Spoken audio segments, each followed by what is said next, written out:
como ponente en el primer curso especializado en Derecho Penitenciario, Ejecución Penal y Derechos Fundamentales, con el tema Beneficios Penitenciarios, Semilibertad, Libertad Condicional, Vigilancia Electrónica Personal, Remisión y Redención de Pena. Doctor André, permítame presentarle antes de dar su ponencia. El doctor André es abogado, el doctor Andrés Ramos Fernández es abogado, es socio y director de Ramper Abogados por la Universidad Nacional de San Antonio Nueva del Cusco, egresado de la Escuela Profesional de Administración de la Universidad Andina del Cusco, abogado especializado en Derecho Penal y Procesal Penal, especialista en Derecho Penal y Procesal Penal, que pues como ya tocamos, nos va a dar esta excelente ponencia en el primer curso especializado en Derecho Penitenciario, Ejecución Penal y Derecho Fundamental. Oportunidad. Las consultas pueden hacerlo mediante el chat. Y bueno, doctor André, adelante con la ponencia, por favor. Muchas gracias, Cristian. Buenas tardes, con todos los presentes. Y nuevamente agradecer al Colegio de Abogados de Cusco respecto a esta invitación para charlar en esta oportunidad ya también respecto al derecho penitenciario, ¿no? Concretamente, referido a los beneficios penitenciarios de semilibertad, libertad condicional, redención de la pena y vigilancia electrónica. Y finalmente, una última figura que es remisión condicional de la pena. Bien, entonces nuevamente vamos a enfocarnos o vamos a ir al tema de nuestra exposición, ¿no? Entonces, para ello, necesario hacer mención, pues, ¿no? Algunos aspectos básicos de lo que es el derecho penitenciario, ¿no? ¿Qué es lo que se busca con una ejecución penal, con la ejecución de la pena, ¿no? El Código de Ejecución Penal señala que el objetivo justamente de la ejecución penal es la reeducación, rehabilitación y reincorporación del penado, del sentenciado a la sociedad, ¿no? Del penado por la comisión de un ilícito penal, ¿no? Y esto está pues en concordancia con lo que establece nuestra Constitución en el artículo 139, en su inciso 22, en donde señala que la pena tiene por función preventiva, protectora y resocializadora, ¿no? Este objetivo con la función son los mismos, ¿no? Que establece justamente este código y nuestra constitución política, ¿no? Bien, además de este objeto y de esta función que se tiene como, como fin, como función de la pena, hay que tener en cuenta también el principio de humanidad, ¿no? Y esto lo traigo a colación justamente por el estado de emergencia en la salud que aún seguimos estando por esta situación de la pandemia, ¿no? Y este principio de humanidad creo que ha sido en parte dejado de lado por tanto los administradores del INPE, de este centro penitenciario, y también por parte en algunos casos de los operadores judiciales cuando ven estos temas de beneficios penitenciarios u otros mecanismos justamente para el deshacinamiento de las cárceles a nivel nacional, ¿no? Entonces, en su título preliminar, el Código de Ejecución Penal también pues reconoce el principio de humanidad y señala, ¿no? Que la ejecución penal, ¿no? Y las medidas privativas de libertad de los procesados están exentas de tortura o trato inhumano o humillante o cualquier otro acto o procedimiento que atente contra la dignidad del interno, ¿no? Y esto justamente tiene que ver necesariamente con el trato en las conductas, en la alimentación, en el ambiente que se le dé a las personas que se encuentran privadas de su libertad, sean en condición de procesados o sentenciados, ¿no? Y es cierto esto es muy cierto, que la Corte Interamericana de Derechos Humanos ya ha condenado varias veces a Perú, como lo vemos en el caso Neira Alegría versus Perú, el caso Castillo Petruzzi versus Perú, el caso Cantoral Benavides, también versus Perú, por nombrar algunos, ¿no? En donde justamente la Corte Interamericana, haciendo mención al artículo 5.2 de la Convención Americana de Derechos Humanos, señala, ¿no?, que toda persona tiene derecho a vivir en condiciones de detención compatibles con su dignidad personal y el Estado debe garantizarle el derecho a la vida, a la integridad personal. Lo importante viene aquí. En consecuencia, dice, ¿no?, el Estado como responsable de los establecimientos de detención es el garante de los derechos de los detenidos, ¿no? Bien, entonces ya teniendo en cuenta estos dos aspectos, uno que eran los objetivos como principios, ¿no?, de la ejecución penal y el principio de humanidad, vamos a enfocarnos propiamente en lo que son los beneficios penitenciarios y las otras medidas que me han invitado el día de hoy para abordar, para hacer mención, ¿no? Como lo vamos a ver más adelante, porque no todos son beneficios penitenciarios, conforme lo vamos a explicar en un momento, ¿no? Ahora, la pregunta es, ¿qué se entiende por beneficios penitenciarios, ¿no? ¿Qué se debe entender por beneficios penitenciarios? De forma concreta, sin ir mucho a la discusión, porque no es el objeto de esta conversación el día de hoy, tendríamos que decir que los beneficios penitenciarios son mecanismos que promueven la resocialización de la persona condenada o del privado de libertad a través de su participación en actividades laborales, educativas y los servicios psicológicos, legales y sociales que le ofrece la administración penitenciaria, ¿no? Eso es lo que se promueve a través de un beneficio penitenciario.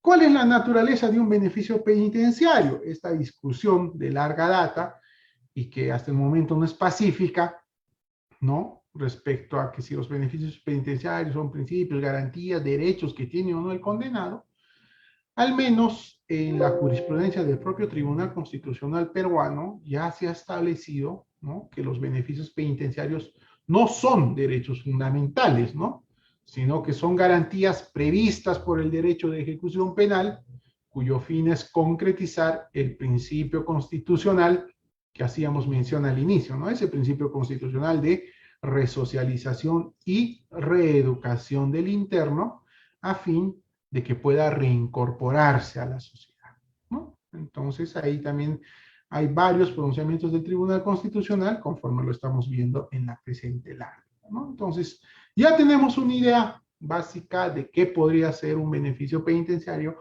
cómo podríamos nosotros al menos conceptualizar cuál es la idea que podemos tener de un beneficio penitenciario y cuál es su naturaleza, ¿no?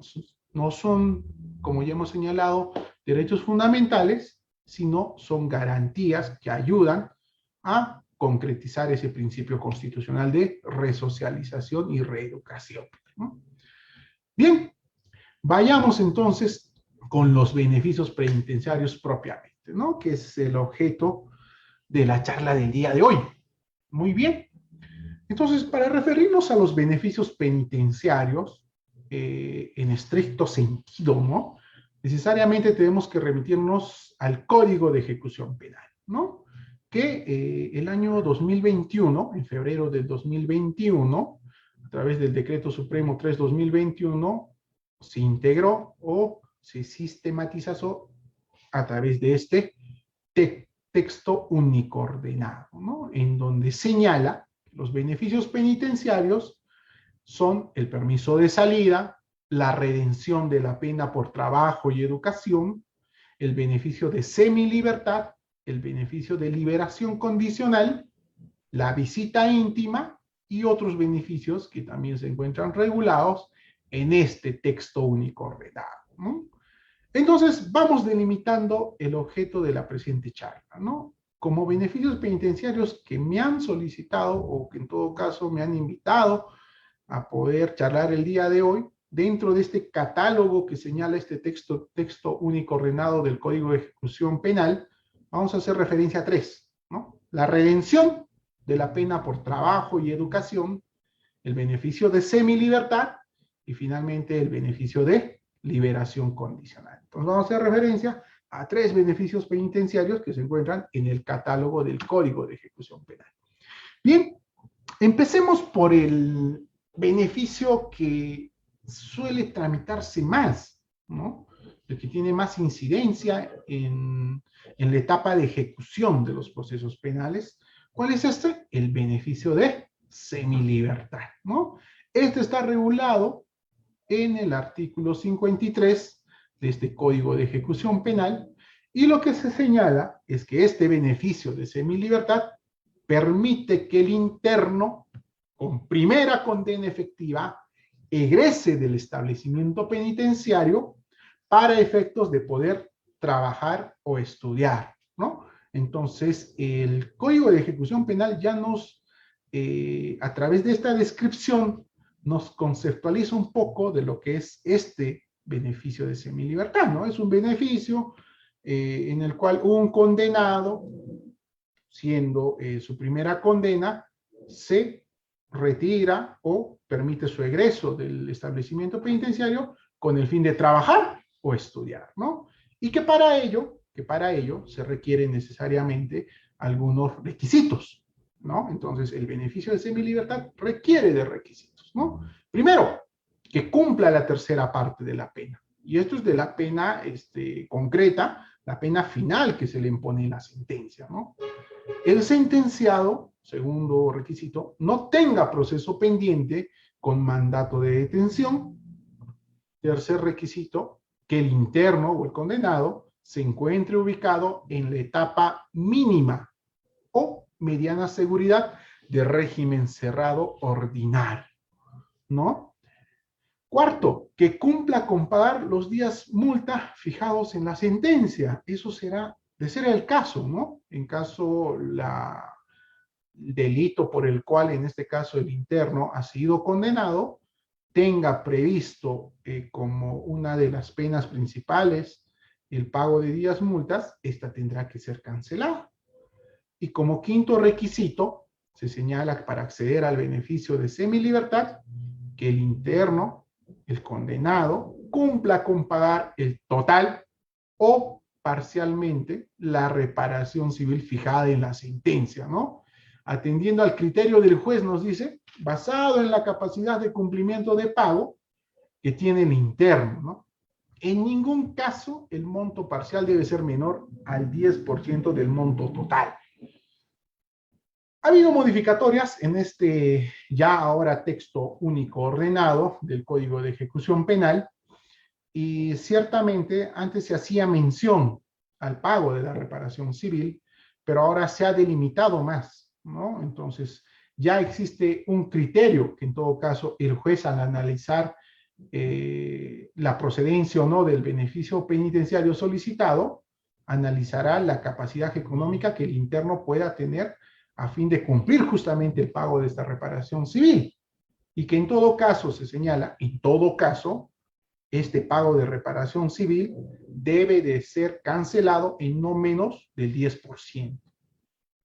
Entonces, ya necesitamos 5 requisitos para que se pueda al menos analizar la procedencia de este beneficio penitenciario, ¿no? Ahora, finalmente lo que nos dice también el Código de Ejecución Penal en su artículo 53 es, ¿no?, que ante la existencia de un monto pendiente de pago, el interno garantizará su cumplimiento mediante procedimiento legal aprobado por el juez. Sí, pero esta es una cláusula abierta, véanla ustedes, mis amigos, cuando dice que en todo caso el interno tiene que garantizar el cumplimiento mediante procedimiento legal, ¿no?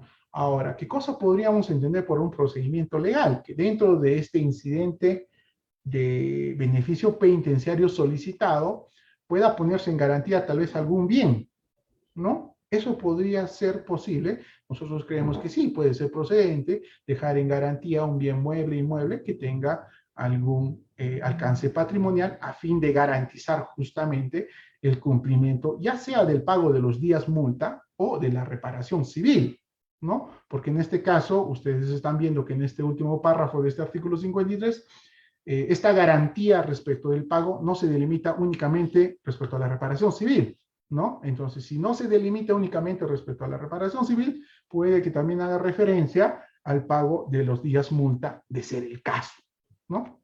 Ahora, vamos a hacer referencia también en forma paralela al beneficio de liberación condicional, ¿no? Y esto por una fórmula sistemática más que todo, ¿no? El Código de Ejecución Penal asimila mucho estos dos beneficios penitenciarios, el de semilibertad y el de liberación condicional, ¿no? Incluso como vamos a ver más adelante, los supuestos de procedencia y improcedencia para estos dos beneficios penitenciarios son los mismos.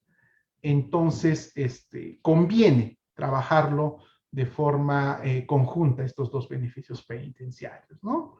A ver, ya también el Código de Ejecución Penal, en su artículo 54, también trata de esquematizar, darnos un concepto, una definición de lo que se puede entender por la liberación condicional, ¿no? Siempre he entendido que se trata de un beneficio penitenciario, ¿no? Nos dice que este beneficio penitenciario de liberación condicional permite, ¿no? En igual sentido que el de semilibertad, que el interno con segunda condena efectiva, ¿no? En este caso ya también se habla de un agente ya reiterativo, ¿no? De un reincidente o de un habitual, que en este caso, al tener una condena previa, únicamente puede acceder a un beneficio de liberación condicional, más no a uno de semilibertad. Es una diferencia que se puede ver a simple vista, ¿no? Entonces nos dice, el interno con segunda condena efectiva egrese del establecimiento penitenciario para efectos de trabajar o estudiar, ¿no?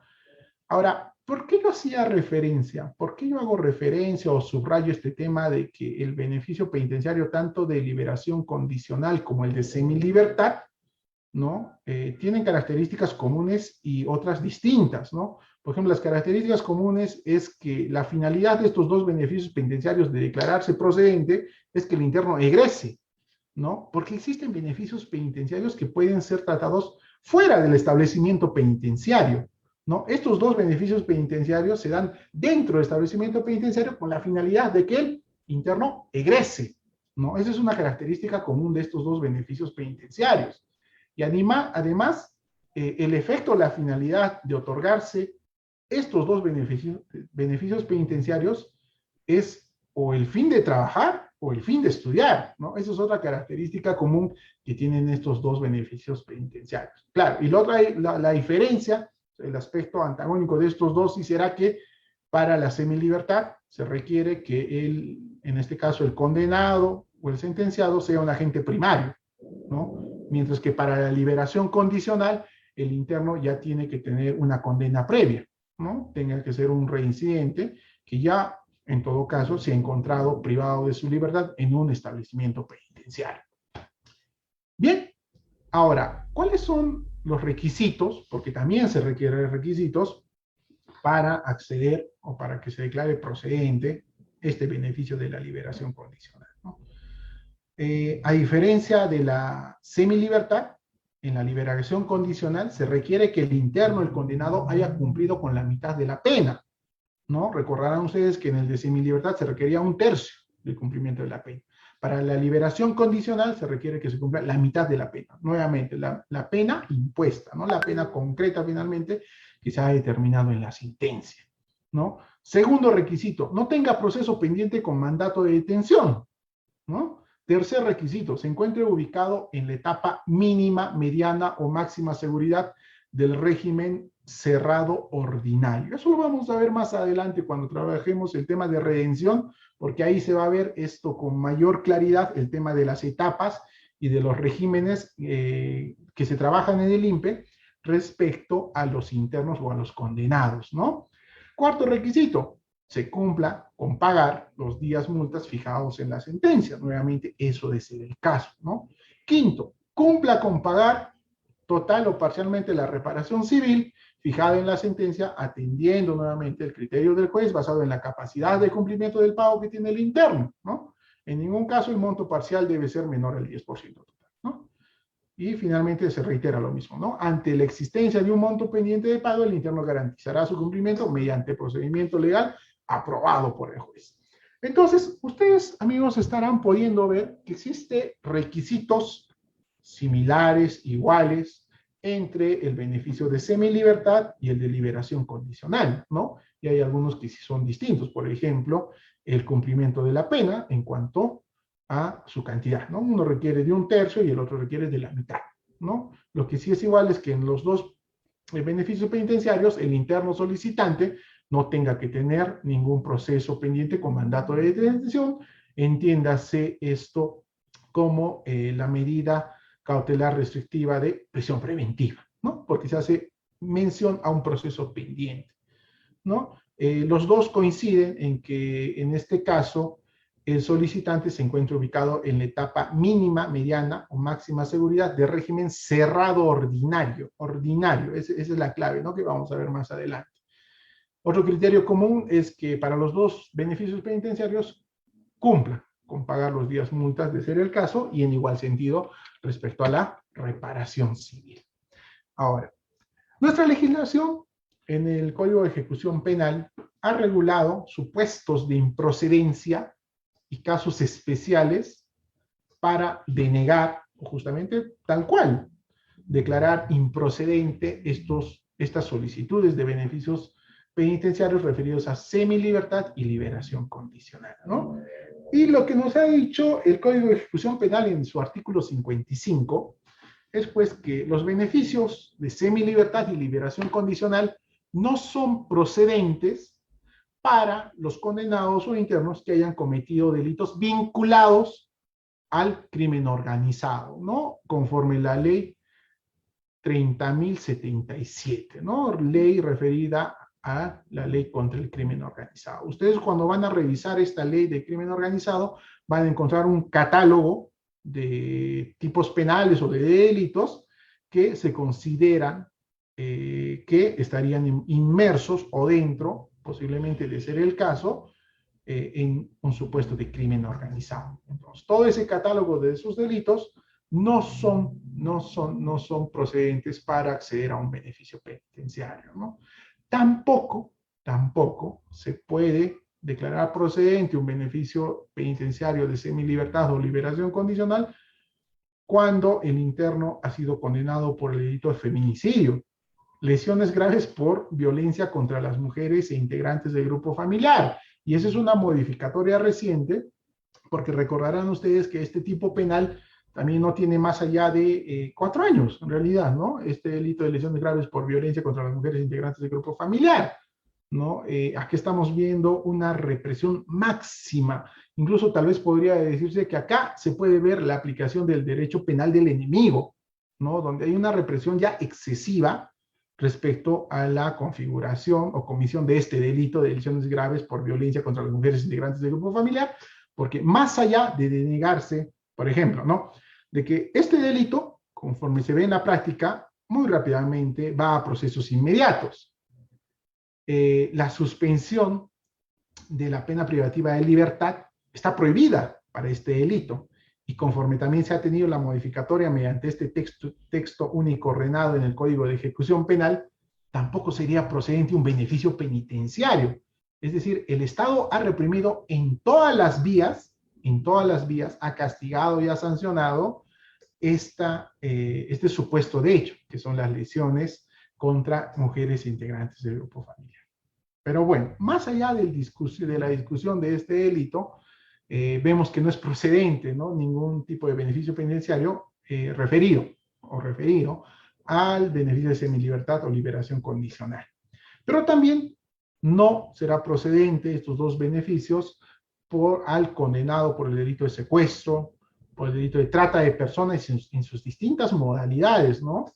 En sus distintas modalidades y sus agravantes, por el delito de robo agravado, por el delito de extorsión, el delito de producción, desarrollo y comercialización ilegal de armas químicas, por los delitos de tráfico ilícito de drogas en sus diversas modalidades o concretamente en sus modalidades agravadas, ¿no? Por el delito de organización criminal, banda criminal, delitos contra la humanidad, delitos contra el Estado y la defensa nacional, el delito de rebelión y un catálogo amplio de delitos contra la administración pública, como es el delito de concusión, cobro indebido, colusión, peculado, malversación, casi todo el catálogo de los cohechos, negociación incompatible, tráfico de influencias y enriquecimiento ilícito. Y finalmente, el artículo 55 del Código de Ejecución Penal también agarra todo lo que son los capítulos, si mal no recuerdo, el 9, 10 y 11 del título cuarto, referido justamente a los delitos de violación contra la libertad sexual, todo ese capítulo, el delitos de proxenetismo y ofensas al pudor público.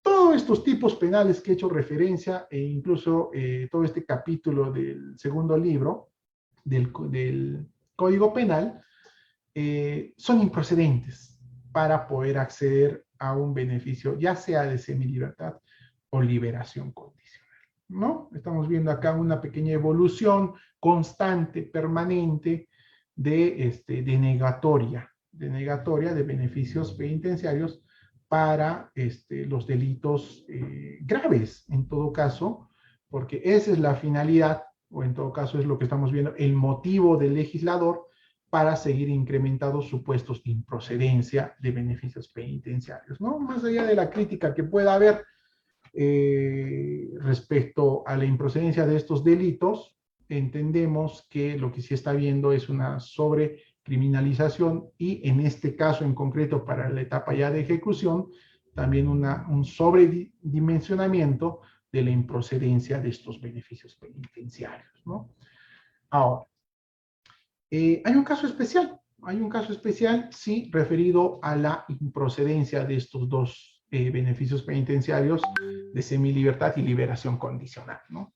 Lo que nos dice el Código de Ejecución Penal es que los internos sentenciados por la comisión de los supuestos delictivos de lesiones graves, robo simple, fabricación, suministro o tenencia de materiales peligrosos y residuos peligrosos, sustracción o arrebato de armas de fuego y fabricación, comercialización, uso y porte de armas, ¿no? Siempre que se encuentren en la etapa mínima o mediana seguridad de régimen cerrado ordinario y se trate de su primera condena efectiva, previo pago de la multa y del íntegro de la cantidad fijada en la sentencia como reparación civil, podrán acceder a la liberación condicional cuando hayan cumplido 3/4 partes de la pena.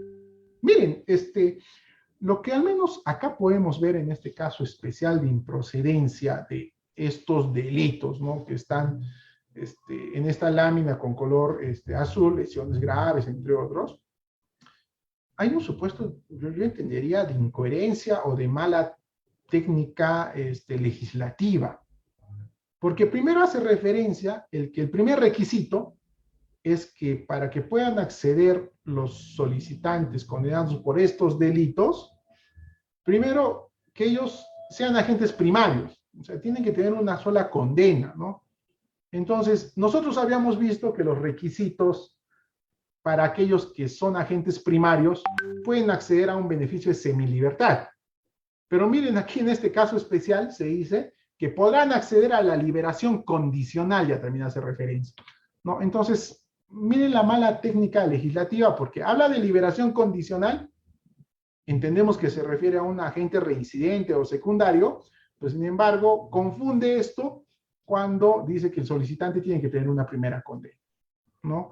Y además pone otro candado, ¿no? A diferencia de los otros delitos que nosotros vemos que, o al menos creemos por la pena que está regulada para estos tipos penales, que no son tan graves, ¿no? A diferencia de los otros casos de improcedencia, para estos delitos que no serían tan graves de ser respecto a la pena, vemos que pone una cláusula que tenga que pagarse necesariamente el íntegro de la reparación civil, ¿no?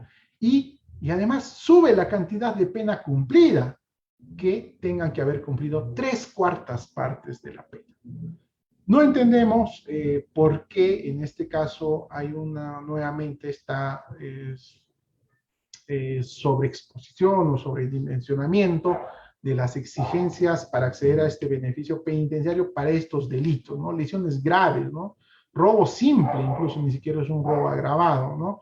Entonces, vemos estos supuestos, a pesar que ha habido bastantes modificatorias en el texto único ordenado, ahora ya sistematizado ante tantas modificatorias del Código de Ejecución Penal, pero que sin embargo podemos ver, como ya estamos viendo en este momento, incoherencias legislativas, ¿no? Pero sin embargo, es lo que está regulado y es lo que nosotros tenemos que seguir interpretando, discutiendo y solicitando como abogados defensores, como fiscales, ya también en el caso de declarar, tener una opinión favorable o una opinión divergente respecto a la solicitud, ¿no?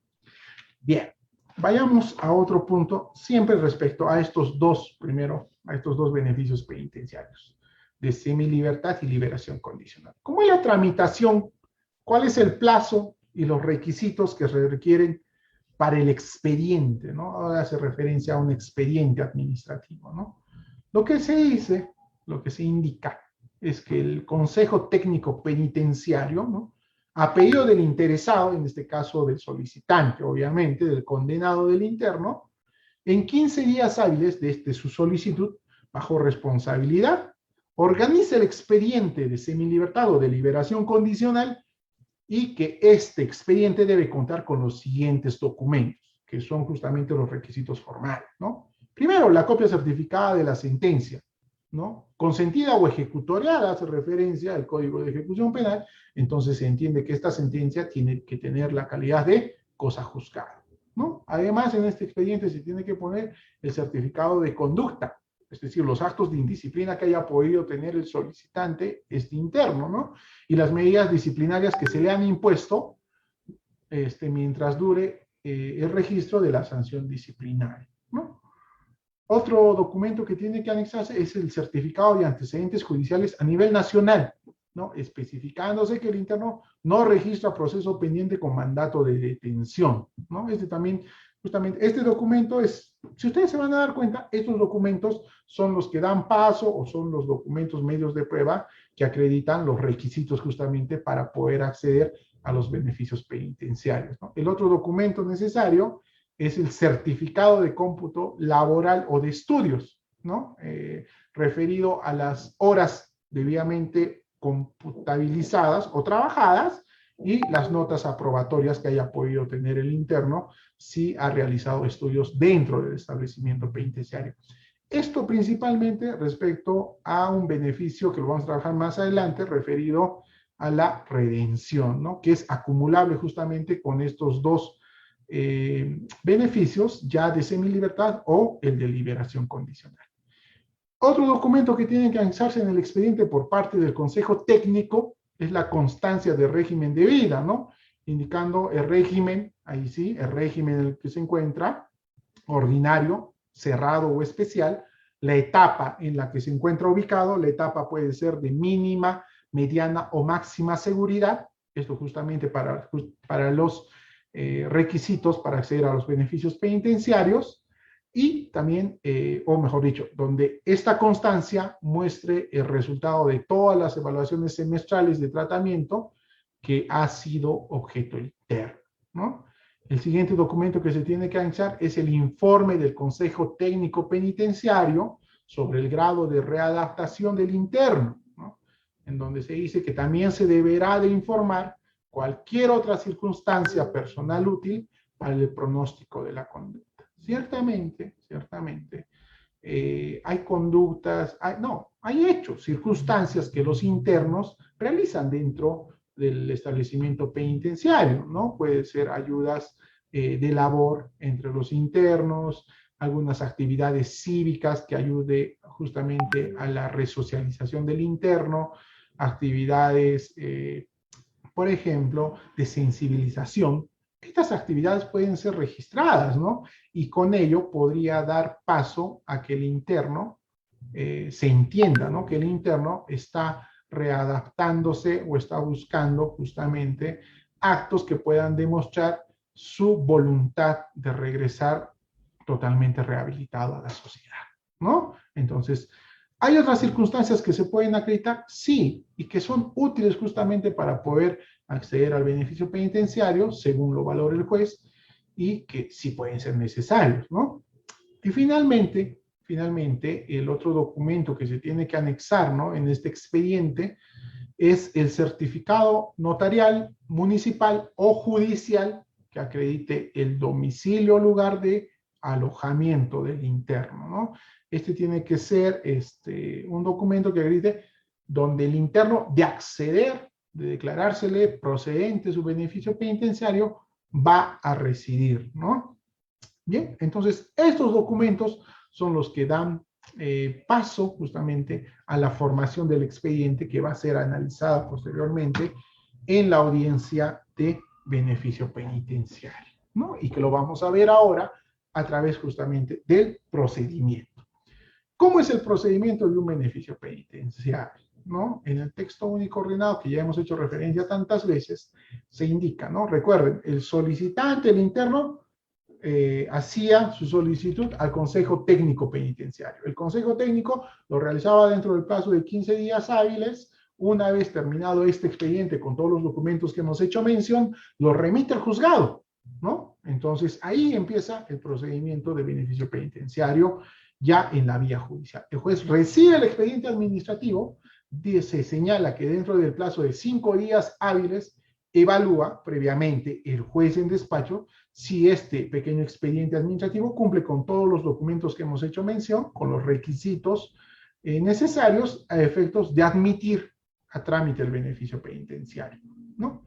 Seguidamente de cumplir justamente todos estos elementos, que tenga todos estos documentos, este expediente administrativo, se declara la admisión, ¿no? La admisión de la solicitud del beneficio penitenciario, ya sea de semilibertad o liberación condicional. Se notifica su autoadmisorio a las partes, ¿no? A las partes, ya sea al solicitante y al fiscal principalmente, ¿no? Definiendo en esa misma resolución que corre traslado, que declara la admisión de la solicitud, definiendo la hora y fecha de audiencia. Se señala que esta fecha de audiencia no podrá exceder de los 10 días, ¿no? Entiéndase que es de los 10 días desde la declaración de admisión del beneficio penitenciario, ¿no? Donde asisten obligatoriamente las partes, se dice, ¿no? Además del fiscal, recuerden ustedes, del fiscal y del abogado solicitante, podría acceder en este caso el agraviado para manifestar lo que vea por conveniente, si bien no es una posición que tenga que tenerse, o en todo caso no es una participación en la cual el juzgado va a definir la procedencia o no de los beneficios penitenciarios, sí puede tener en cuenta siempre y cuando tenga relación con los requisitos exigidos para el beneficio penitenciario, principalmente vinculado al tema de la reparación civil, ¿no? Y además también se hace mención a que en esa audiencia pueden participar como testigos todas aquellas personas, sea por ejemplo el psicólogo, el asistente social, que ha participado de ser el caso, porque ahora ya nos está exigiéndose en los informes psicológicos y en los informes sociales para, o mejor dicho, para que se demuestre que el interno, el sentenciado, está alcanzando un grado de readaptabilidad óptimo para poder acceder a estos beneficios penitenciarios, ¿no? Muy bien. Ya en audiencia, quien empieza con fundamentar o realizar el informe oral para poder acceder al beneficio penitenciario es el abogado del solicitante, del interno, ¿no? En donde principalmente sustenta las actividades laborales o educativas que ha realizado y que va a realizar el interno de acceder al beneficio penitenciario, ¿no? Y además se indica de los requisitos que el Consejo Técnico Penitenciario adjunta en el expediente. El abogado o el solicitante también puede anexar otros medios de prueba que lleven justamente a que el juez pueda declarar procedente el beneficio penitenciario en cada caso en concreto, ¿no? Acto seguido, después del informe del abogado, del solicitante, del interno, se pronunciará el fiscal, ¿no? Ya será en un sentido favorable o denegatorio respecto a la procedencia del beneficio penitenciario según el caso concreto, ¿no? Finalmente, después de esta audiencia en donde se actúan o se hace referencia, se meritúan en todo caso los medios probatorios, el juez meritúa, como ya estamos recalcando, estos medios probatorios presentados por las partes, porque el fiscal también puede presentar medios probatorios, entiéndase esto justamente antes de esta actuación probatoria que pueda haber, y después de este mérito que se le da a estos documentos, el juez se indica que interrogará a las personas que hayan sido citadas a las audiencias, por ejemplo, principalmente, como ya hemos mencionado, al psicólogo, al asistente social, incluso a la persona que está ofreciendo el trabajo al interno de acceder al beneficio penitenciario. Recuerden ustedes, uno de los fines de estos dos beneficios penitenciarios era que el interno egrese del establecimiento penitenciario para estudiar o para trabajar.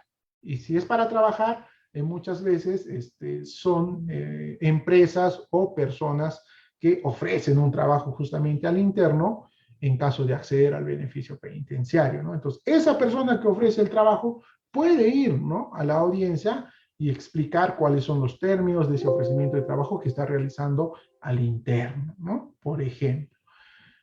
Finalmente, después de dar mérito a los documentales, se escuche la declaración de las personas que hayan sido citadas de ser el caso, el juez interrogará al interno, ¿no? Interrogará al sentenciado para justamente analizar en base a las respuestas que éste dé si ha alcanzado el grado de readaptación óptima requerida para que pueda acceder a estos beneficios penitenciarios, ¿no?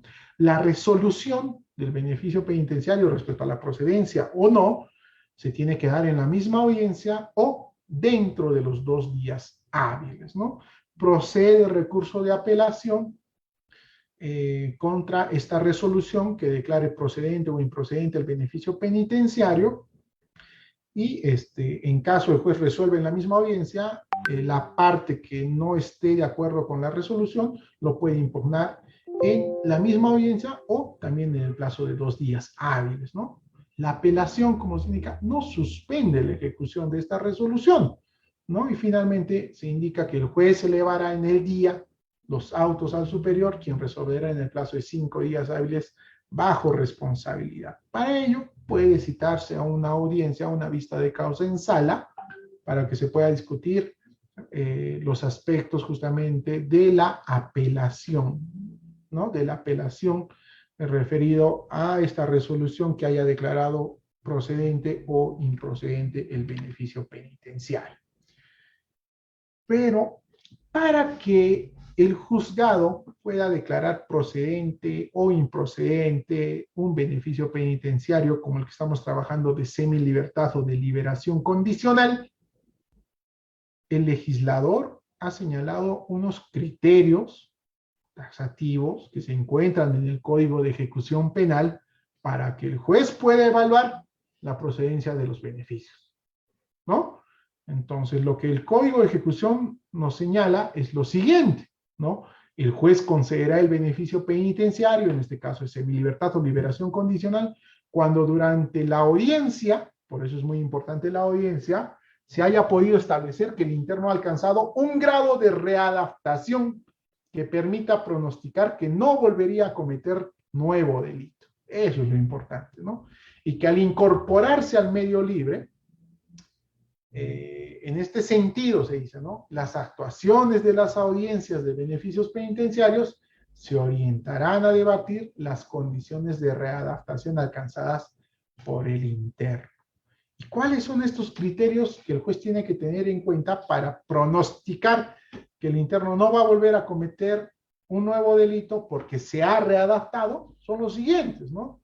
Los esfuerzos realizados por el interno para reparar el daño causado, para reparar el daño que se ha causado con el delito, ¿no? O por el delito.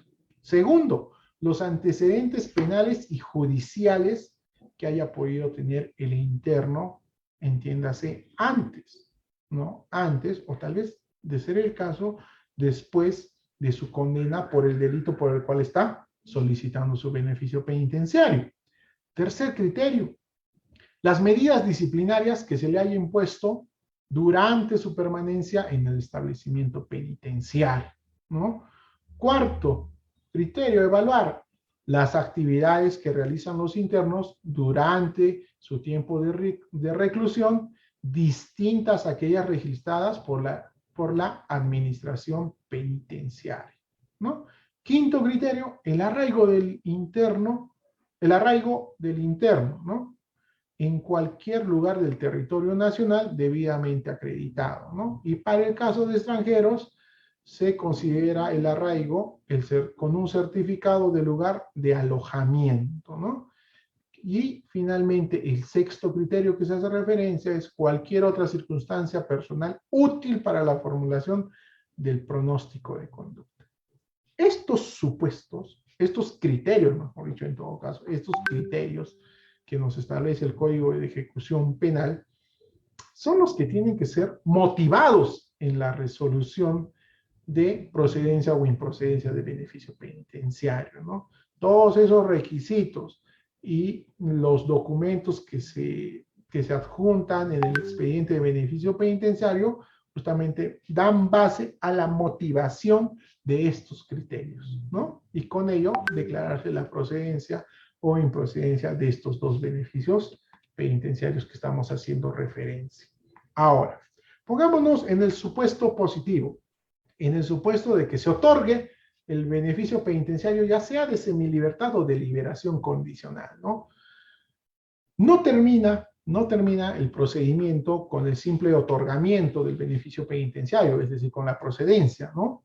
Sino que en la resolución que otorga, que declara procedente el beneficio penitenciario, se determinan algunas obligaciones al interno, ¿no? En este caso, por ejemplo, pernoctar en el domicilio que él ha indicado donde va a vivir y principalmente cumplir las reglas de conducta, ¿no? Y las reglas de conducta están también de alguna forma delimitadas, porque no es una cláusula cerrada, eso sí tenemos que señalar, no es una cláusula cerrada, delimitada de reglas de conducta, porque el juez sí puede imponer o imponer otras reglas de conducta según la naturaleza de los hechos y del delito por el cual se le ha condenado al interno, ¿no? Pero el Código de Ejecución Penal, en su artículo 60, hace referencia a un catálogo de reglas de conducta. Las principales, o las más comunes que se suele editar, es, por ejemplo, la prohibición de frecuentar determinados lugares que sean propicios para la comisión de delitos, ¿no? Prohibición de efectuar visitas a internos en establecimientos penitenciarios, ¿no?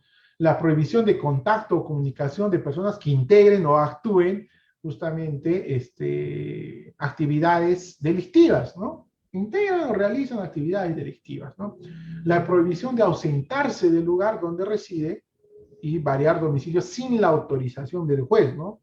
Otra regla de conducta típica que se pone es comparecer personal u obligatoriamente ante la autoridad judicial para informar y justificar las actividades, típicamente con una periodicidad de 30 días, ¿no? De 30 días, mensualmente. Otra regla de conducta es, por ejemplo, cumplir con el pago de la reparación civil y la multa en el monto y el plazo que el juez determine justamente en esta resolución que declara procedente el beneficio penitenciario. Y hay otras más, como ya les he indicado, que lo pueden revisar con mayor detalle en el artículo 60 del Código de Ejecución Penal. ¿Qué es lo que pasa?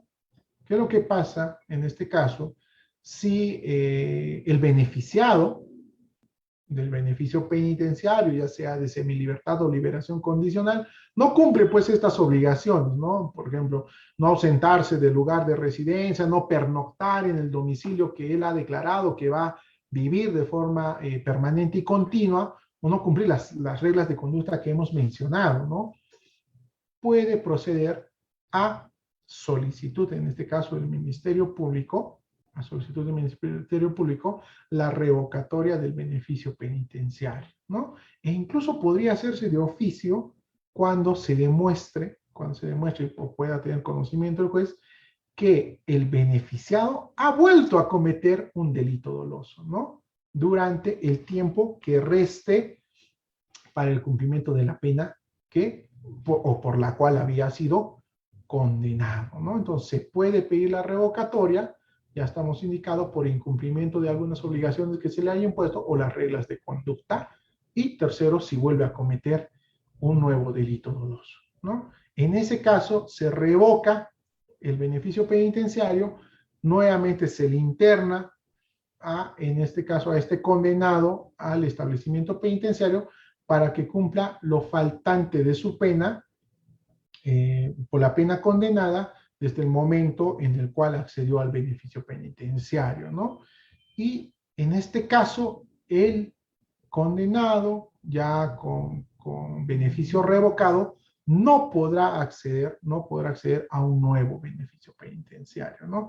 Esas son las consecuencias de que el interno que ha sido beneficiado con la semilibertad o liberación condicional no cumpla pues con las obligaciones o reglas de conducta que el juzgado ha determinado, ¿no? Entonces, con esto hemos hecho referencia ya a los requisitos, a los presupuestos, a los supuestos de procedencia o improcedencia respecto a estos dos beneficios penitenciarios de semilibertad y liberación condicional, ¿no? Bien, entonces vayamos a un tercer beneficio penitenciario que está regulado en el Código de Ejecución Penal, ¿no? Y este es el beneficio de redención de la pena, ¿no? La redención de la pena, para entender, para tener una definición, en este caso, entendemos que es un beneficio penitenciario, la redención, a través del cual un interno, un condenado, puede reducir los días de prisión efectiva de su condena mediante el trabajo o educación, ¿no? A más días de trabajo, menos días de prisión efectiva. A más días de educación, menos días de prisión efectiva, ¿no? Ahora, entiéndase que la redención, en este caso, conforme se tiene el Código de Ejecución Penal, solamente se dan dos supuestos, ¿no? Por el trabajo debidamente realizado y efectivamente realizado por el interno, porque son horas computabilizadas, o por la educación con notas aprobatorias, ¿no? Porque no es estudiar por estudiar, hacer cursos por cursos y no tener notas aprobatorias, ¿no? O no se trata de trabajar algunos minutos en el día y decir que he trabajado durante tal día, ¿no? Son trabajos, como estamos indicando, computabilizados y la educación tiene que tener notas satisfactorias aprobatorias, ¿no? A ver, en lo que es el beneficio de redención de la pena por trabajo, ¿no? Para poder acceder a este beneficio de redención, primero el interno tiene que estar en una etapa de seguridad, o mejor dicho, para poder acceder al beneficio de redención, el interno tiene que delimitar justamente la etapa en la que se encuentra y el régimen en el que se encuentra. Esto obviamente lo va a hacer el Consejo Técnico Penitenciario, pero para su procedencia es necesario determinar la etapa y el régimen. Por eso les indicaba al inicio que en este beneficio penitenciario es donde mejor vamos a hacer referencia a la etapa y al régimen en el que se encuentran los internos, ¿no? A ver, se dice que para acceder al beneficio de redención, el interno ubicado en la etapa mínima y mediana seguridad del régimen cerrado ordinario redime la pena mediante trabajo a razón de un día por 2 días de labor efectiva, ¿no? Para que el interno redima un día de prisión efectiva por 2 días de trabajo, necesariamente tiene que haberse encontrado en una etapa de mínima y mediana seguridad, ¿no? La etapa mínima y mediana seguridad están determinados justamente en el reglamento del Código de Ejecución Penal, ¿no? Y como su nombre lo dice, ¿no? Mínima y mediana seguridad, ¿no? No tienen que ser agentes altamente peligrosos, ¿no? Y nos indica del régimen cerrado ordinario. Ahora, dentro del Código de Ejecución Penal y en lo que es el tratamiento penitenciario, existen dos regímenes, ¿no? El régimen cerrado, uno es ordinario y uno es especial, ¿no?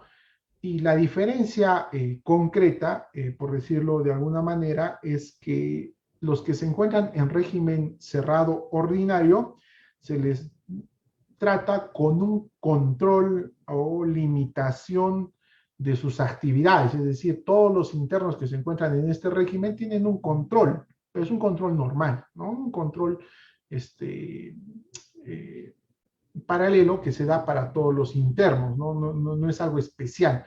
A diferencia del régimen cerrado especial, en el cual en este caso el INPE tiene mayor actos de seguridad, de control.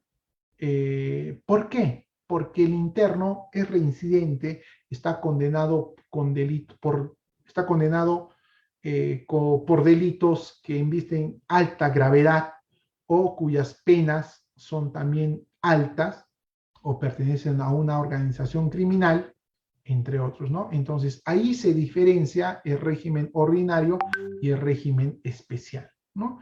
Entonces, ustedes pueden ver que según la etapa y el régimen en el cual se encuentra el interno, es que se determina la redención, ¿no? Si el interno se encuentra, o en todo caso, no es un agente altamente peligroso, el delito que ha cometido no es de alta gravedad, o en todo caso la pena no es de suma gravedad, la redención exigida no es tanto, ¿no? Va en sentido inversamente proporcional, ¿no? Por eso se indica que, para poner ejemplo, en el caso de un interno que se encuentra en la etapa A del régimen cerrado especial, es decir, por ejemplo, ¿no? Un interno que se encuentre condenado por el delito de un homicidio calificado, ¿no? Que sí puede acceder a un beneficio penitenciario, pero por la modalidad en la cual se ha dado este delito, para que él pueda redimir la pena, se exige que él tenga que trabajar 7 días a fin de disminuir un día de prisión efectiva. Y es lo mismo para el supuesto de redención por estudios, ¿no? Es estudios. Entonces, estos aspectos están debidamente delimitados en lo que es el Código de Ejecución Penal. Entonces, ahí ustedes van a poder ver a mayor detalle cuáles son las exigencias para la redención de la pena, ya por trabajo o ya sea por estudio. Ahora, para este beneficio penitenciario, la legislación también ha establecido supuestos de improcedencia, ¿no? Al igual que en el beneficio de semilibertad y liberación condicional, existía supuestos de improcedencia. Para el beneficio de redención también existen supuestos de improcedencia, ¿no? Y por ejemplo, dentro del catálogo que se hace referencia para que en este caso el condenado o el interno no pueda acceder a beneficios penitenciarios, como es la redención, el interno no tiene que haber sido condenado por un delito que se encuentra dentro del catálogo referido a la ley contra el crimen organizado, ¿no? A esta ley 30.077 que también hemos hecho referencia, ¿no? No tiene que haber sido condenado por el delito de trata de personas y en sus diversas modalidades o agravantes que justamente hace un poco más de un año han sido reubicados, ¿no? Antes se encontraban, si mal no recuerdo, a partir del artículo 146 para adelante, ahora han sido modificadas o reubicadas en el Código Penal y están actualmente del artículo 129 para adelante con sus literales respectivos, ¿no? Esas son justamente las modalidades y agravantes del delito de trata de personas, ¿no? Otro supuesto de improcedencia para el beneficio de redención es aquellos condenados que se encuentran, valga la redundancia, condenados por el delito de violación sexual, proxenetismo u ofensas al pudor público, ¿no? Y hay un supuesto importante, ¿no? Tampoco es procedente el beneficio de redención para aquellos internos que han sido condenados por el delito de parricidio, homicidio calificado por la condición de la víctima, feminicidio, lesiones graves por violencia contra las mujeres integrantes del grupo familiar. Nuevamente vemos este tipo penal a través de la modificatoria también no pueden acceder al beneficio de redención. Tampoco pueden acceder los condenados por el delito de extorsión, fabricación, comercialización, uso de o porte de armas, ¿no? Tampoco pueden acceder los condenados por el delito de tráfico ilícito de drogas en su modalidad agravada, ¿no? los que han sido condenados por organización criminal, marcaje, reglaje, banda criminal y delitos contra la humanidad, ¿no? Lo que se indica para estos delitos, para este supuesto, es que la redención de pena por trabajo o educación se realiza a razón de un día de pena por 6 días de labor o estudio, ¿no? Entonces, para este último catálogo de delitos, lo que la legislación ha hecho es exigir mayor días de trabajo o estudio para que puedan acceder al beneficio de la redención. Si bien existe un veto, ¿no? un, una exigencia mayor, corregimos, no los ha vetado totalmente de este beneficio penitenciario, pero sí les ha puesto una valla alta para que puedan acceder a este beneficio penitenciario. Ahora, lo que nos dice respecto a los reincidentes y habituales, ¿no? Nos dice, ¿no? Los reincidentes o habituales de cualquier delito, siempre que no se encuentre prohibida la redención, redimen la pena mediante trabajo o educación a razón de un día por 7 días de labor efectiva de estudios respectivamente. Un reincidente por el delito de tráfico ilícito de drogas en su modalidad básica, para que pueda redimir su pena por trabajo o por estudio, tendría que realizar 7 días de trabajo o 7 días de estudio a razón de un día de privación efectiva, ¿no? Entonces, esos son los supuestos de improcedencia que hace referencia al beneficio de redención. Ahora, hay algo muy importante que yo les había indicado hace un momento, ¿no? El beneficio de redención puede ser acumulable con otros beneficios penitenciarios, principalmente con el beneficio de semilibertad o liberación condicional, ¿no? Pero hay una cláusula cerrada o una cláusula, mejor dicho, limitante respecto a esta acumulación, que está establecida también en el Código de Ejecución Penal, ¿no? Nos dice que el beneficio de redención de la pena por trabajo o educación, no es acumulable cuando se realizan simultáneamente. ¿Ok? Lo que nos dice es, por más que tú interno, por más que tú trabajes y estudies, la computabilización o el conteo de la redención de tu trabajo y tu educación no pueden ir a la par. Solamente se va a escoger uno de ellos, ¿no? Solamente uno de ellos. Finalmente, nos dice, siempre que la ley no prohíba la redención,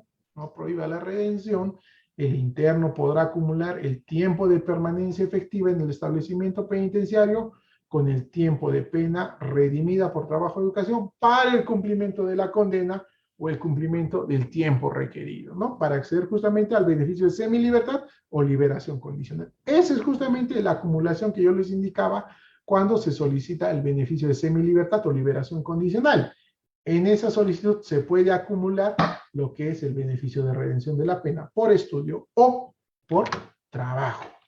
Muy bien, entonces ya hemos cumplido con explicar de alguna manera lo que nos dice el Código de Ejecución Penal respecto a estos 3 beneficios penitenciarios que se encuentran en su catálogo, ¿no? El beneficio de semilibertad, liberación condicional y redención de la pena. Pero además de ello,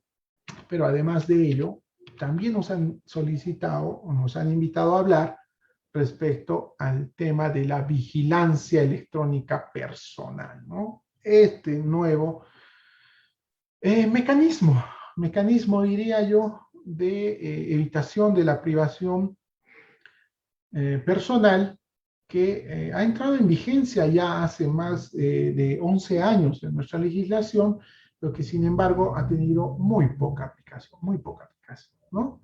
La ley que se encuentra vigente con diferencias modificatorias, ¿no? Que ha dado vigencia a esta vigilancia electrónica, es la ley 29.499, ¿no? De enero del 2010, ¿no? Hace más de 11 años ya les indicaba, ¿no?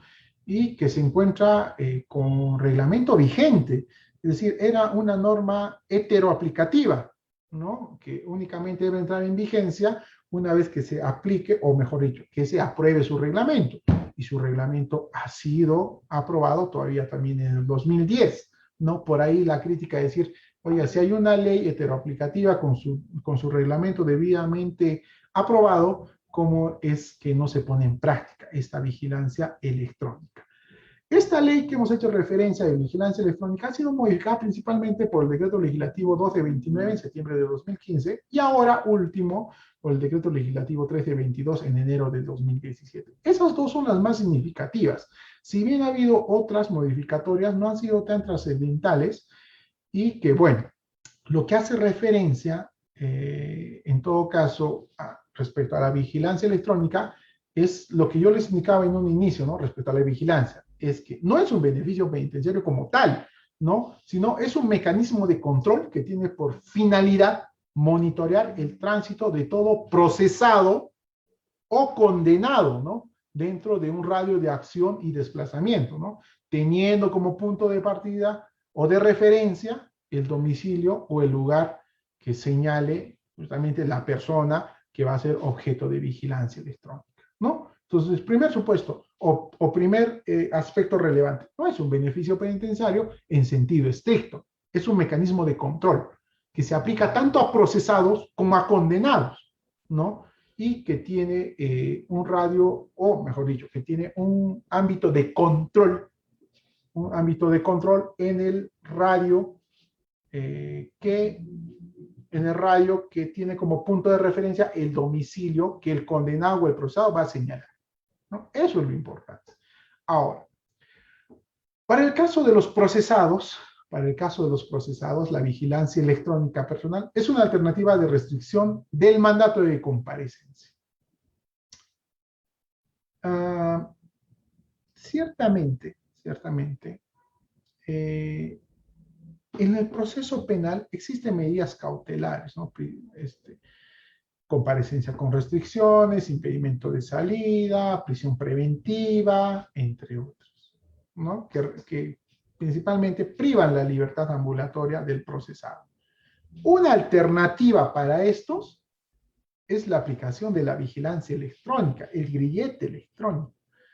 Entonces, se ha dado modificatorios que ustedes van a ver a través de estos dos decretos legislativos que he hecho mención, el 1229 y el 1322, al Código Procesal Penal, en donde justamente se da como medida alternativa para estos procedimientos cautelares que pueda aplicarse lo que es el grillete electrónico, ¿no? Puede haber una vigilancia electrónica. Entonces, hay un ámbito procesal de aplicación de la vigilancia electrónica.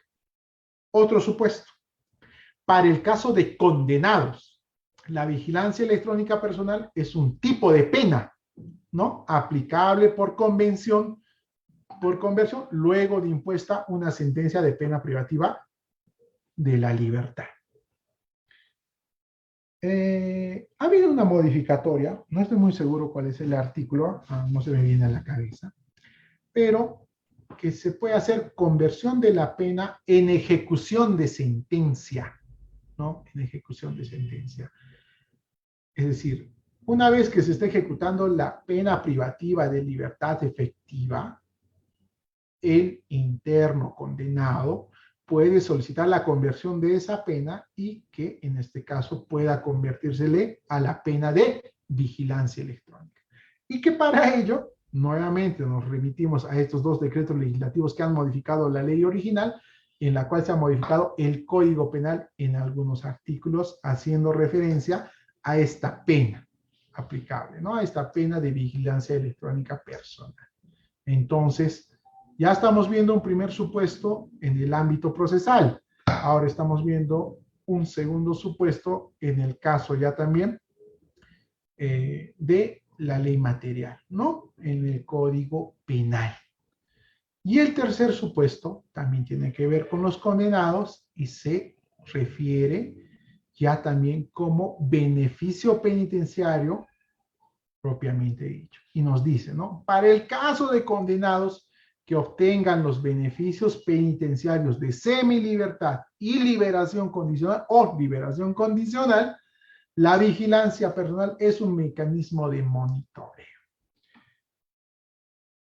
Cuando ustedes, de ser el caso, hagan un análisis normativo de estos dos beneficios penitenciarios de semilibertad y de liberación condicional, van a ver, de ser el caso, que el juez pueda ordenar, más allá de las obligaciones que ya hemos hecho referencia, que se le impone al beneficiado, así como las reglas de conducta que tenga que cumplir, también el juez puede ordenar que en este caso el interno que está siendo beneficiado tenga que tener una vigilancia electrónica a través del grillete, ¿no? Entonces, acá estamos en un supuesto ya también de ejecución, ¿no? Entonces, vemos que este mecanismo de la vigilancia electrónica es un mecanismo amplio, poderoso, que no se está desarrollando, que no se está explotando, que no se está poniéndose en práctica en lo que es los procesos penales. Tiene una gran potencialidad porque estamos viendo que su aplicación es procesal, es en la ley material y es en la etapa de ejecución, ¿no? Entonces, es importante hacer mayor análisis respecto a estas leyes, empezar a solicitar su aplicación a través de estas modificatorias que han habido para que en este caso desasignemos las cárceles, de ser el caso, obviamente, en los supuestos de procedencia de la vigilancia electrónica, ¿no? ¿Cuál es el primer problema? Y que les había mencionado al inicio, es lo que se señala en este último párrafo, ¿no? Miren ustedes, lo que dice el código es, el INPE es la entidad encargada de implementar y ejecutar la vigilancia electrónica personal. Ya que estamos en un problema grave, ¿no? La realidad nacional, el presupuesto, la logística que tiene actualmente el INPE. Y no recordaremos que hace más ya de un año, ¿no? Hace más de un año, el Tribunal Constitucional ha declarado un estado de cosas inconstitucionales a todas las cárceles del Perú, ¿no? Porque se encuentran los internos en situaciones de hacinamiento, contratos inhumanos, ¿no? Y con falta de atención alimentaria y médica, ¿no? Esa situación permanente ha llevado a que el Tribunal Constitucional declare un estado de cosas inconstitucional. La pregunta lógica es, claro, si el INPE no tiene un presupuesto, no tiene una logística, un desarrollo de su organigrama debidamente ejecutado, ¿no? ¿Cómo podría cumplir con implementar y ejecutar una vigilancia electrónica si aspectos diarios como es la alimentación, el hábitat de los internos, no los puede solucionar? No puede solucionar esos problemas que a diario se le presentan. ¿Cómo el INPE podría implementar o ejecutar esta vigilancia electrónica? Uno de los aspectos que se trató de trabajar, o al menos está como letra muerta respecto a esta vigilancia electrónica de esta ley, es que se indicó en la ley que la implementación del grillete electrónico podría ser costeado por el solicitante, ¿no? Entonces, tal vez en ese aspecto, mis amigos, principalmente abogados, que quieren solicitar esta vigilancia electrónica a través del grillete electrónico, puede hacer que el propio solicitante tenga que costear esta vigilancia electrónica, obviamente porque eso le va a generar mayores beneficios respecto a su libertad deambulatoria. Tal vez no en aspectos económicos, porque obviamente le va a tener un costo, pero entendemos que la restricción de la libertad sigue siendo más alta a un aspecto pecuniario o patrimonial, ¿no? Entonces, tal vez ahí podríamos seguir trabajando más para desarrollar mejor lo que es la vigilancia electrónica. Ahora, hay supuestos de procedencia y improcedencia también para la vigilancia electrónica, ¿no? Y, a ver, para el caso de procesados, nos dice, procedencia. Cuando el imputado se refiera a la presunta comisión de delitos sancionados con una pena no mayor a 8 años, ¿no? Si el procesado está siendo, en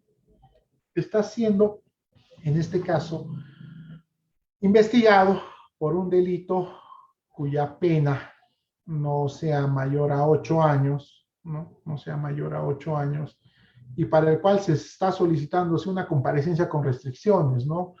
O se le está solicitándose, por ejemplo, una prisión preventiva, un supuesto de procedencia es que no se le aplique la comparecencia con restricciones ni prisión preventiva, sino el grillete electrónico, la vigilancia electrónica. Ese es para el caso de procesados, ¿no? Y para el caso de condenados, el grillete electrónico es procedente cuando la pena impuesta en la sentencia también no sea mayor a 8 años, ¿no? En igual sentido, si tenemos a un interno condenado en el establecimiento penitenciario, cuya condena es de 8 años, 7 años, puede solicitar la conversión de esa pena a una pena de vigilancia electrónica, ¿no? Ahora, hay supuestos de improcedencia. ¿Para quienes no procede esta vigilancia electrónica? Para los condenados cuya pena sea mayor a 8 años. Esa es una regla ya general, ¿no? Y además, para los condenados que han sido sentenciados por haber cometido delitos contra la vida, el cuerpo y la salud bajo las modalidades delictivas establecidas en el artículo 121A y 121B. Esas son justamente las lesiones graves y lesiones contra integrantes del grupo familiar o mujeres, ¿no? El otro supuesto es para condenados por delitos de crimen organizado conforme los alcances del artículo 30.077. Nuevamente hace referencia a ese catálogo de delitos que se encuentran en esta ley de crimen organizado. Tercer, o mejor dicho, cuarto supuesto, en los cuales no procede la vigilancia electrónica para los condenados por delitos contra la indemnidad y libertad sexual, ¿no? Bajo las modalidades delictivas que se encuentran en los artículos 170, 71 y siguientes del Código Penal, ¿no? Y finalmente, nos dice que la vigilancia electrónica personal no procede para agentes que tengan la condición de reincidentes o habituales. Entonces, queda totalmente descartada esta posibilidad para aquellos condenados que tengan dicha calidad de reincidentes o habituales, ¿no? Ahora, hay una diligencia especial que sí se tiene que llevar a cabo una vez que se otorgue este beneficio de vigilancia electrónica personal, ¿no? Ya sea para condenados o para procesados, ¿no? Entonces, lo que se indica es que el juez, cuando considere pertinente aplicar justamente esta vigilancia electrónica personal, se llevará a cabo una diligencia especial, dice, contando con la presencia del juez, el fiscal, el abogado defensor, el procesado o condenado y el personal del INPE, ¿no? Encargado de implementar la vigilancia electrónica personal. Esa diligencia da paso a un acta en el cual justamente se hace mención a la aplicación de esta vigilancia electrónica personal y principalmente en dicha acta se tiene que poner el domicilio en donde va a residir la persona procesada o condenada para tener referencia del radio en el cual esta persona se va a desplazar, ¿no? Porque el grillete electrónico se va a instalar en el domicilio de esta persona y va a tener conexión permanente con, o mejor dicho, va a haber un dispositivo en el domicilio y que va a estar conectado con el grillete que se va a encontrar instalado en alguna parte del cuerpo del procesado condenado, que va a determinar justamente ese radio de locomoción que va a tener el condenado procesado. Esa es la relevancia de esta diligencia, ¿no? Esa es la relevancia de esta diligencia. Y eso es lo que se refiere en este punto, ¿no? Del lugar y la radio de ejecución de control. El lugar o punto de referencia de ejecución será el domicilio o el lugar que fije el procesado condenado, teniendo, por tanto, dicho domicilio o el lugar establecido como punto de referencia de radio de acción, ¿no? Entonces, eso es lo importante respecto a esta diligencia que conlleva un acta para la determinación del lugar y del radio de la ejecución para el control del grillete electrónico.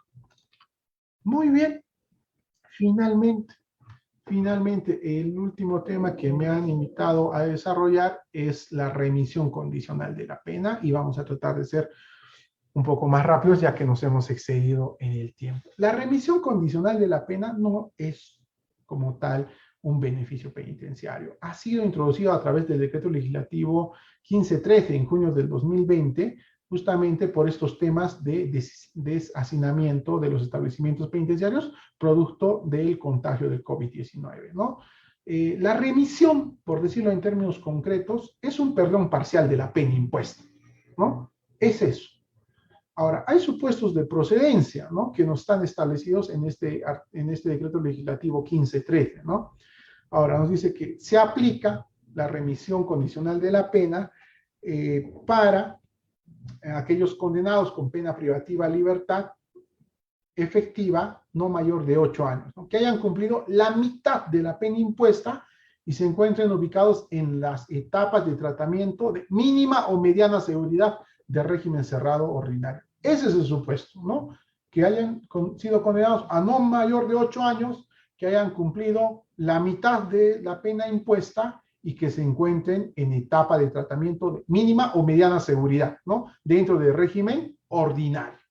Y el otro supuesto es en el caso para los condenados a pena privativa de libertad, que han sido condenados a una pena no mayor de 10 años, ¿no? No mayor de 10 años, que hayan cumplido 9 años de pena impuesta y se encuentren ubicados en las etapas de tratamiento de mínima seguridad, solamente mínima seguridad, de régimen ordinario, ¿no?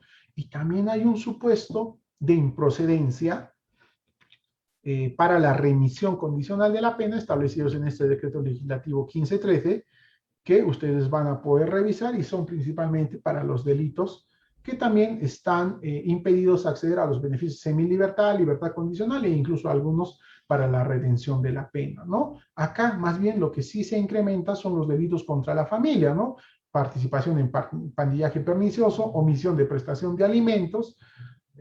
También hace referencia al delito de lavado de activos, ¿no? Que no pueden acceder a este beneficio de remisión condicional de la pena, ¿no?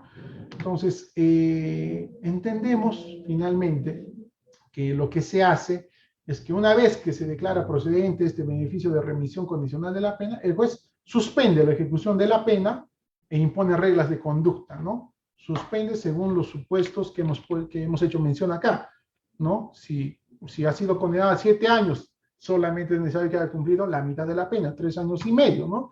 Los siguientes 3 años y medio lo va a cumplir fuera de un establecimiento penitenciario con reglas de conducta, ¿no? Y nuevamente, al igual que en los beneficios penitenciarios, es posible que esta remisión de la pena pueda ser revocada en caso no se cumplan las reglas de conducta que se han dictado, y en ese caso revocarse y devolver nuevamente al interno al centro penitenciario, ¿no? Bien, entonces, mis amigos, con esto hemos cumplido con exponer el tema de los beneficios penitenciarios y estos mecanismos, ¿no? Para evitar lo que es el hacinamiento penitenciario y otros como un perdón parcial de la pena, como es la remisión condicional de la pena, ¿no? Espero que haya sido de vuestro agrado. El material que hemos utilizado está a disposición de ustedes si lo requieren de esa manera, y únicamente reiterar mi agradecimiento al Colegio de Abogados. Muchas gracias. Doctor André, muy excelente ponencia. Doctor André, antes tenemos una pregunta, no sé si nos puede responder así rápido. La pregunta es del doctor Luis Alfonso Calderón, donde nos indica pues cómo aplicar en audiencia el control de convencionalidad. Miren, hace más de un mes, ustedes recordarán. No, en realidad es más de hace un tiempo, ¿no? Recuerdan el caso de Fujimori, mal no recuerdo, que había accedido, ¿no?, a una gracia presidencial y habían hecho control de convencionalidad el juez supremo de investigación preparatoria para denegar o revocar esa gracia presidencial. La principal crítica que había a esa resolución era que el juez había realizado un control de convencionalidad que no está regulado en ninguna ley, ¿no? En ningún cuerpo normativo, ¿no? Entonces, en igual sentido, yo creo que si tendríamos que aplicar un control de convencionalidad, tendría que ser, como siempre se hace, a través de los principios que están establecidos en el título preliminar del Código de Ejecución Penal, como es principalmente el que habíamos hecho mención, ¿no? Este principio de humanidad de las penas, ¿no? Siempre enfocándonos en el caso en concreto, con todos los pronunciamientos que la Corte Interamericana ha señalado para que, en este caso, de no cumplirse los fines o el objeto de la pena, necesariamente el interno solicitante tenga que, en todo caso, acceder a beneficios penitenciarios, porque en esas situaciones, evidentemente, yo creo que es imposible que un interno pueda readaptarse, ¿no? Entonces, en ese caso, si no hay las condiciones necesarias, hay tratos inhumanos en un establecimiento penitenciario, tendría que aplicar las directrices establecidas en la Corte, que ha establecido la Corte Interamericana en sendos pronunciamientos. En audiencia, yo lo pondría como en el informe oral, como una aplicación, obviamente, supralegal de los principios, ¿no? De los principios. Entiendo que esa sería la forma de realizar o solicitar un control convencional y que, obviamente, si es materia de alegación, el juez también tendrá que pronunciarse respecto a esta alegación de control de convencionalidad en la resolución que declare procedente o improcedente un beneficio penitenciario. Gracias, doctor André. Doctor André, una vez más agradecido por su valioso tiempo a nombre del del Ilustre Colegio de Abogados del Cusco, de su consejo directivo y de su decano conjuntamente. Bueno, agradecerles también a todos los participantes. Y bueno, en conclusión, el Ilustre Colegio de Abogados del Cusco saca la resolución de decanatura número 417-2022, donde resuelve artículo primero, expresar el agradecimiento y saludo institucional al doctor André Ramos Fernández por su participación como ponente en el primer curso especializado en Derecho Penitenciario, Ejecución Penal y Derechos Fundamentales, con el tema Beneficios Penitenciarios, Semilibertad, Libertad Condicional, Vigilancia Electrónica, Personal, Remisión y Redención de la Pena. Ilustre Colegio de Abogados del Cusco, con su decano Mike Pilar Herrado, regístrese, comuníquese y archívese. Doctor André, una vez más agradecerle por su valioso tiempo. Seguramente más adelante va a haber otras oportunidades donde nos pueda dar estas excelentes ponencias. Ya, muchísimas gracias, muchas gracias a todos nuevamente. Hasta luego, doctor, gracias. Cuídense, buenas tardes.